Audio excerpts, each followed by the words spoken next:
Well, Julius, in DR, Dominican Republic, many politicians join to social media networks for fashion, but don't have a structure, a strategy for an effective interaction. That can be bad for the image of the politics and the politicians. I think there's so much potential in using digital communication for a political campaign. So it'd be a waste to just be on Facebook, just be on Twitter and send a couple of tweets every day. Building an infrastructure and building true relationships with your followers and asking to engage beyond just following you and just reading your messages. I think that's what's key. You want to be able to turn them out on election day. And you want to be able to get them offline to come to your rallies. And I think that's where digital media can be incredibly effective. What can be like 2 or 3 recommendations for a successful campaign? I know it's complex, but 2 or 3 recommendations from you for a successful campaign in social media. I think I'll give you one, and that is don't overthink it.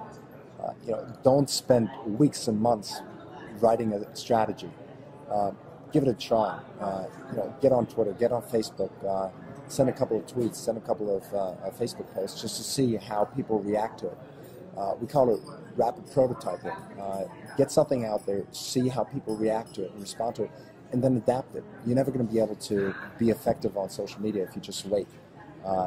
People who are quick and who are smart about it will be rewarded. So don't spend too much time planning everything, but just give it a try and see how people react to it and how they adapt to it. Finally, what do you think has been the best example of the use of political storytelling in the past 2 years?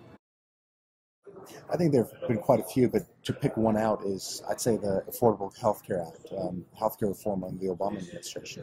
The way the Obama campaign or the Obama administration was able to tell the stories behind the people who are suffering and who are benefiting from this historic legislation, I think that was incredibly well done. So telling the stories of ordinary Americans who need help and who will benefit from the healthcare reform. The way that was done, not only via Facebook or Twitter, on the website people could upload their stories. I think that gave so much more to this whole campaign and made it more real, made it easier for people to grasp why it's important. I think that aspect played a tremendous role in pushing through healthcare reform because it was able to engage the public and make people understand what it's about. And accomplish the final goal to make the Absolutely. History was written. Thank you. Great pleasure.